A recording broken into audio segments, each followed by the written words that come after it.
One-one dari Kabuki yang tidak akan dilepas. Dan melihat permainan dari Onyx yang mereka bisa berdansa dengan Lancelot. Padahal ya, aku sempat melihat beberapa kali, sekitar 2 kali kalau nggak salah, Lancelot Kairi itu sempat dipatahkan. Ya, itu salah satunya pas ini ada Baxia pick dari Alter Ego. Iya. Ya makanya ini Coach Adi, Coach Cewek itu udah punya referensi ya. Say thanks to Alter Ego terutama buat Onyx. Karena mereka sekarang udah nge-ban Baxianya, mereka tahu ini adalah hero yang bisa mematahkan setup mereka di early game. Jadi mereka pengen tetap stabil di early game-nya. Iya, kita tahu ya bagaimana bahayanya Baxia sendiri. Dan sekarang Fredrin, satu hero yang emang selalu dibawakan untuk beberapa match terakhir di tangan seorang Joe. Meskipun menurut aku juga belum terlalu maksimal dengan Fredrinnya, tapi tetap hero nyaman akan cukup dikhawatirkan. Dan ngebuka Juzin yang bisa langsung menjadi prioritas. Tapi Hayabusa, Harit, Ini adalah salah satu pick yang sangat langsung confident. Ini bukan tanpa alasan, Evin. ya. Sosok dari Zuxin itu kalau ketemu Hayabusa, itu Wah. kayak serasa menyebalkan. Dan Iya, ngomongin ke arah dia pakai Purify, ini tuh udah jadi opsi terakhir gitu loh. Benar. Dan sekarang dilengkapi dengan Poveus dan juga hadirnya Moskov ya. Tipikal hero-hero yang bisa dibilang punya mobilitas yang tinggi. Dan cukup secure sih dengan split push yang nanti bisa dibawain oleh Moskov kalau misalnya amit-amit ya. Mereka gagal di arah early game. Wah, nikmat banget. Udah lama gak nge-case ngadep ke belakang dengan mic yang normal, bukan mic dim. Bukan ini ya, mic proklamasi saya ya. Suara saya jelas kan? Jelas. Jelas. Kita nggak lagi online kok. Oke. Ini sebelahan. Sebelahan nih. Tapi Sans dengan Loi, Wah, ini yang selalu gue pertanyakan ke Profesor KB. iya. Prof, kenapa dia bisa sepower itu sih pakai Loi? Oke, Hijumi power banget juga, kita tahu. Selain double yin and yang ya Profesor. Tapi ternyata setelah gue ngobrol sama Profesor KB, Devin, yang membuat dia makin lebih power adalah ketika penggunaan skillnya itu. Setelah cooldownnya selesai, dia langsung pakai lagi ya Prof Dia ya? pakai lagi. Itu dia. Dia kayak udah ada perhitungan dan hitungannya sendiri, kayak dia buang dispersion ke belakang, nanti rotationnya 2 kali jadinya. Dan itu yang ngebuat duality effect-nya benar-benar mematikan banget kan. Makanya nggak kaget kalau misalkan Suns tiba-tiba bisa bikin lawan match-up-nya bonyok di laning. Apalagi kalau kita ngomongin awareness map-nya Suns ini benar-benar hidup. Makanya aku berani bilang dia adalah top 1 Loi di Indo. Ya top 2-nya ada Moreno anyway dari Big Run by Vitality. Iya sih, kalau ngomongin Loi memang 2 player itu yang akan jadi pusat perhatiannya. Dan gak berhenti sampai di sana, ada pilihan banning menuju ke arah Khalid juga yang cukup dihindarkan untuk inisiasi atau counter sih lebih tepatnya menurutku, karena dengan hadirnya Loi ini bakal banyak inisiasi yang dibuka duluan harusnya sama teman-teman dari Onyx. Dan untuk tim Liquid ID mereka juga menutup Cici. Satu experience yang strong banget ya buat sekarang. Ya ini sesimpel mereka ban Khalid pengen nggak mau sungainya dikuasain sama TLID. Ya. Karena Khalid nanti bakal jadi hero yang merepotkan ketika Luoi kan butuh banget nih vision di sungai. Biar dia nanti roamernya, keyboynya bisa tetap ngebukain sungainya. Ya mereka tutup dulu Khalid dan chipnya juga tentu. Karena chip akan menjadi salah satu kendala ketika Luoi ingin melakukan diversion yang perfect. Ya ditambah lagi kalau ngomongin ke arah Loi, sekarang ini kalau misalnya sadar, 2 band terakhir dari Onyx adalah dua-duanya yang ngebuat Suns tetap independen. Dia nggak butuh Keyboy untuk bisa nyelamatin dari Khalid, karena Khalidnya bisa jump in. Dia nggak butuh Keyboy untuk bisa ngejaga, karena sosok dari Chip ini bisa bermain dari backline, Nevin. Iya bener. Dan sekarang Grok ya, ini yang juga sekarang lagi ngetren banget bagaimana efek dari Tectonic Charge ya. Ini bisa ngacak-ngacak dan kemarin juga sempat dibawain sama Keyboy dan kita tahu bagaimana efeknya bisa ngebalikin satu momen ketika mereka terkena pressure. Tapi sekarang dilengkapi dengan hadirnya Hylos juga. Area of effect-nya ini besar banget loh Prof yang dibawain sama Onyx. Oh, tapi kalau boleh jujur mereka tetap butuh satu lagi sih mungkin untuk Lutfi-nya. Yang bisa enable juga karena ini Hayabusa, Harit, Luoi, 3 damage dealer. Ya. Secara nggak langsung Poviusnya nanti bakal ngerepotin bagi Harit dan juga Hayabusa sehingga butuh satu hero yang mungkin typically kayak Arlot gitu buat bisa mengimbangi Hylos-nya dan juga Luoi-nya karena Luoi Arlot ini kan combo yang sangat dinamis. Tapi kembalinya Guinevere sekarang 2 kali pick 100% win rate untuk sejauh ini. Dan dengan hadirnya Chow juga. Ya, mereka mau main pick off dan coba buat kuasain sungai ya. Kayak tadi kita bilang, kalau semenjak di bandnya Khalid, mereka nggak mau kehilangan area vision di sungai atau di river. Jadi mereka memprioritaskan hero-hero kayak Chow, yang bisa follow cepat juga ada Guinevere. Obvious nanti bisa kombinasi sama Guinevere juga dan kalau ngomongin soal damage, ini Guinevere-nya bisa build hybrid juga kok. Mungkin dia tetap bakal bikin brute force, tapi dia bakal punya concentrated energy juga. Wow, tapi lapu-lapu Ini bisa dibilang menjadi salah satu hero yang sekalipun Guinevere-nya dapat siapapun, Nevin. Yep. Ini yang nambel lapu-lapunya damage-nya. Backline-nya bakal ditutup. Jadi masuk sendirian atau maksimal pun nanti hanya ada Popeyus dan juga Guinevere, Profesor. Ya, sejujurnya early game dari tim Liquid ID ini sangat rapuh sekali untuk damage-nya. Mereka minim banget dari segi damage. Mereka hanya mengandalkan mungkin Molten Essence atau bahkan ya Spatial Migration dan juga gerakan dari Guinevere-nya untuk bisa memaksimalkan bagaimana level dari jungler. Iya, Yes. hero-hero yang emang cukup lebih balance sih kalau kita ngelihat dari Onyx ya. Apalagi secara defensif pun mereka harusnya cukup power karena area of effect-nya yang sangat besar. Tapi tidak ada yang tidak mungkin di EPL Indonesia. Mampukah tim Liquid berhasil mendapatkan poin atas Onyx atau sang raja tetap di atas langit? EPL Arena, mana tepuk tangannya? Let's go to the lane of down. Wow, itu dia teriakan yang kita rindukan juga pastinya. Tapi sekarang masuk ke dalam game yang pertama. Game yang benar-benar dinantikan. Meskipun posisi tim Liquid ID sekarang juga sedang tidak baik-baik saja. Tapi kita akan melihat improvement seperti apa yang sudah mereka persiapkan. Apalagi melihat head-to-head yang sangat menarik antara Aran dan juga Lutfi. Kita tahu bagaimana jejak karir dari seorang Aran juga bermain agresif. Sekarang membawakan ke arah Popeyus juga.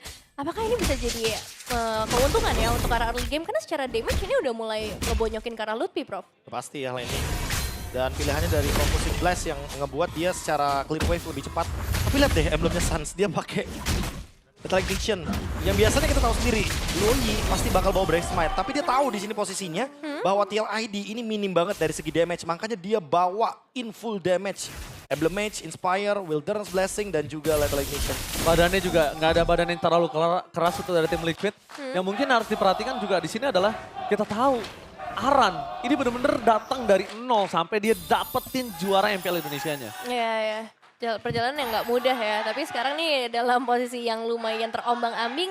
Semoga bisa kembali lagi ke tracknya. Dan untuk di arah early game pun kita nggak ngeliat pergerakan yang terlalu agresif dari kedua belah sisi jungler. Queen yang akan cenderung lebih menunggu. Karena ya tadi seperti yang dibahas Profesor KB juga, ini bisa build ke arah hybrid. Mereka butuh damage untuk di awal, sementara Moskov juga masih harus sibuk di area laning. Udah mulai ada ganking. Awareness yang baik dari Lutfi karena emang sempat nggak ketemu sama sekali nih untuk Joe-nya. Sehingga akhirnya Joe-nya udah mulai show di bagian bottom lane. Scavenger coba untuk didapatkan untuk Lutfi terutama karena dia butuh level 4-nya. Selama nggak Kairi yang kena sih kayaknya yang lainnya masih bisa selamat ya. Iya. Dan ngomongin ke arah setup yang dimiliki, ini mungkin akan dimiliki dari tim Liquid karena mereka lihat detikan ke arah Purple Buff. Cuma Onyx nggak tahu akan melakukan respon terhadap turtle ini seperti apa. Kibo yang sudah membuka badan dengan lapu-lapu. Fighters, satu buah coin Shadow udah masuk tapi first blood di tangan dari seorang Aran. Shadow kill, keluar begitu saja Kairi. Out of nowhere, Indonesia dengan on point. Berhasil mendapatkan satu turtle dan juga point kill yang sangat menguntungkan tim Onyx. Out of nowhere. Tiba-tiba kita lihat Skylar turun. Udah tiba-tiba ada di tengah sana. Yang dimana kondisinya dia dalam posisi di atas dan 7-0 Profesor KB. Oh my God. Klasmen sekarang kan Liquid 06, kalau kalah sekarang 07. Oh iya benar sih. Tapi memang kalau kita ngeliat dari tim fight tadi ya, ini keuntungannya banyak banget loh dari segala sisi. Terutama dengan mendapatkan ke arah jungler yaitu ke arah Soranjo. Dan mungkin nggak berhenti sampai di sana karena pressure di area XP akhirnya udah bisa dipegang yang tadinya dipegang sama Aran. Itu tadi sih mungkin karena dari start awalnya ya mereka juga agak-agak bingung targetingnya mau kemana dulu karena Hylos-nya udah dateng, Lutfi-nya juga udah dateng. Lapu-lapunya langsung engage ke belakang dan Aran jadi korban pertama itu udah pasti bakal buyar banget. Bakal instan dan Bakal instan untuk bisa dive, kayaknya bakal mudah banget karena gak ada yang bisa menghadang dia. tapi tim Liquid masih punya Chevin. Lihat Chevin berhasil mendapatkan voting terhadap Liquid. Dia percaya gak ada yang gak mungkin. Gak ada yang gak mungkin di MPL Indonesia. Dan ini kita bakal melihat apakah 5 caster lain akan ditampar langsung oleh tim Liquid. Apa kembali lagi? Kenyataan memang sepahit itu kalau Onyx tetap berada di atas langit. Ya, kita seringnya ditampar sih ya, tapi nggak tahu untuk yang kali ini akan jadi seperti apa. Karena sebenarnya untuk 3 menit yang pertama, keunggulan yang dipegang sama Onyx pun masih belum terlalu jauh, kecuali di area top lane. Ada pressure yang udah mulai terasa, dan kalau misalnya Kabukinya gagal di area early game, mungkin itu aku baru bisa bilang ini bahayanya makin besar buat tim Liquid ID. Aku setuju. Karena ini cukup depending on Kabuki nanti di arah mid game untuk the late game-nya. Ngomongin ke arah kondisi Skylar juga dia malah sangat menguntungkan sekali ya di laning ya. Dia menang membuat Kabuki harus pulang tadi kalau nggak salah sekali. Nggak sempat pulang apa? Iya. Masih punya Regen di sana ya. Ya masih punya. Base mana emblem biasanya? Moskov. Jadi dia bakal tetap stay di line. Dan sekarang permasalahannya adalah bagaimana setup dari tim Liquid karena balik lagi mereka masih minim banget untuk damage sementara Skylar-nya udah mulai show di Iya, game lane. itu dia. Yang cukup berbahaya di mana Skylar sudah melakukan rotasi di arah bottom lane. Standby positioning dalam kondisi yang kalah tapi Lutfi di depan sana Breakfast tersebut juga arah target utama mereka Joe. Lihat dia bisa terus besar membuat Joe harus tertiksa di depan sana membuat Skylar bodyguard Skylar. Membuat Yehaskiel mundur jauh dan paling kehilangan momentum terhadap turtle mereka double kill. Liquid benar-benar ditekuk. Teamfight tadi seakan-akan teamfight yang tidak berat untuk Onyx. Lihat udah langsung rotasi lagi ke tempatnya masing-masing. Bahkan Turtle dicicil bukan oleh Kairi. Ya, ini sekarang udah langsung kembali dan sesuai dengan audience topik voting kita sih. Komunikasi ini yang kita pertanyakan juga. Dengan 4 pemain yang tadi hadir sebenarnya di area Turtle, tapi Firza masuk di waktu paling akhir dibandingkan teman-temannya. Dan akhirnya mereka harus kehilangan poin eliminasi lagi. Tim Liquid ID, mereka harus menyatukan lagi komunikasi mereka. Mungkin satu-satunya jalan untuk sekarang adalah, dan satu-satunya harapan adalah ke arah Kabuki. Jangan sampai di Kabukinya ikut fell off juga Profesor KB. Ya, tapi kalau kita lihat dari itemnya Concentrated Energy buat Joe. Item pertamanya yang itu menjadi alasan kenapa tadi Joe begitu squishy. Itu mudahnya untuk dihajar dengan Lutfi. Dan lihat Lutfi, Brave Fighters kembali bicara Yaskiel. Lihat, sangat menakutkan sosok Lutfi. Sampai membuat tim Liquid harus kehilangan semua grip yang ada di tengah. Momentum di tengah dilepasin. Dia nggak mau bahkan untuk coba adu clear. Dibandingkan harus kehilangan 1 atau 2 poin.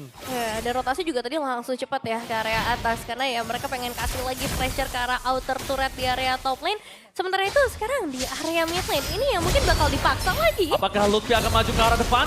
Karena ngomongin cara flicker Lutfi memegangnya langsung ada Firza mencoba melakukan dive in. Tapi nampaknya Kairi mendapatkan 1 point kill. Permasukan dari tim Onyx, mereka memilih untuk point kill dan rotasi terjadi. Ini yang sempat kita bahas tadi Nevin sama KB. Kita bertanya, kenapa Suns menjadi salah satu top tier permainan Louis yang sangat cepat? Karena ultimate-nya selesai, itu langsung rotasi. Dia gunakan, dia nggak akan wasting time. Dan Lutfi standby dengan flicker. Ketika Brave Fighters dibuka, itu menandakan satu. Kalau nggak mau perang, mundur. Lepasin turretnya. Tapi kelihatan ya bagaimana agresifnya Onyx tadi untuk langsung mengirim 4 pemain mereka ke bagian bottom lane. Untungnya sempat ada Spear of Destruction sih yang connect sehingga Moskov dari Kabuki juga masih bisa melarikan diri ke area tengah. Tapi ya sekarang yang mungkin harus jadi perhatian utama juga dengan area Turtle yang kembali lagi terbuka dan purple buff yang udah bisa diambil. Ini tim Liquid ID udah nggak punya nafas lagi Prof KB. wah ini benar-benar berat banget buat CLID. 5.000 gold lead. 0-6. Ngebuat Onyx semakin lebih snowball dan bahkan untuk mendekati ke arah Turtle aja bakal susah banget. Mereka cuma bisa buka vision buat Moskovnya Kabuki. Karena itu doang satu-satunya harapan buat bisa farm. Ini bukan hanya perfect turtle. Ini mereka bermain di setengah lapangan. Sungai pun nggak ada yang berani mereka lewatin. Seakan-akan sungai ini kutukan untuk tim Liquid. Mereka keluar sungai sedikit, mereka dimakan, mereka dipanis. Ini semuanya udah di tangan dari Onyx, seluruh jungle dari tim Liquid. Bener-bener rumput untuk sang kuda nggak ada yang bisa dimakan sedikit pun. Ya ini laut mati ya, karena begitu mendekati ke area laut mungkin mereka bisa langsung ditumbangkan juga. Tapi sekarang dengan inner turret yang kembali lagi menjadi milik dari Onyx. Tim Liquid ID gak ada jalan lain selain melakukan defensif aja, menunggu. Tapi entah sampai kapan sih kalau ngelihat kayak gini ya, karena mereka belum punya damage. Joe di depan sana bakal memasak kipas sekalipun dan dia nggak bakal punya waktu untuk ngeluarin file track claim itu nggak bakal. Udah lihat setengah darahnya. Dan sekarang kalau kita ngomongin ke arah nunggu mid to the late game, dia nggak punya high ground, Nevin. Dia nggak punya apa-apa untuk bisa menahan semua damage yang dengan Onyx. Wah, dan ini 8 menit untuk passive turret udah terpecahkan, Prof. Udah pasti ya, rugi banget. Ini Onyx bener-bener untung banget. 8.000 gold lead bahkan, wow. Skypiercer Ryzen Skypiercer juga. Ini udah bener-bener bakal di-lead terus sih sama Onyx. Siapapun yang dalam keadaan low HP udah pasti lebih mudah untuk terkena efek lethality dari Kairi. Apalagi semenjak dia udah punya War Axe juga, dia udah punya cooldown yang cukup, makanya Skypiercer untuk lebih tajam lagi bisa ngedeal damage, baik itu depan atau belakang.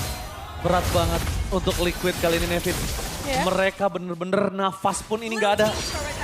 Nafas ya, aku ngomongin nafas tapi lihat rotasi terjadi, surprise! Happy birthday menjelaskan Kabuki, Shadow Kill dikeluarkan. Skylar masih memakan Kabuki dan para pasukan dari tim Onyx. Lihat, Jangankan lewat sungai, keluar dari base-nya aja mereka dihukum habis-habisan Nevin. Hanya beberapa inci aja dari base turret dan memang untuk Onyx dengan kekuasaan sebanyak ini bakal berat banget dan ini dia MPLID Extremer, ada Zizi. Halo Zizi. Halo. Wah, luar biasa ya guys. Buat kalian semua juga bisa langsung kunjungi MPLID Extremer. Ada Zizi di sini. Best turret dipecah. Wah, Di under menit ke-10. waduh, dan solo lord juga ya dari seorang Kairi. Udah nggak ada kesempatan lagi, tapi masih ada nggak sih Prof sebenarnya secara hero yang mereka bawakan? Iya, ini cuma nungguin Onyx yang bikin misplay. Oh, digas. Dikas Luffy menuju ke arah Yahaskiel.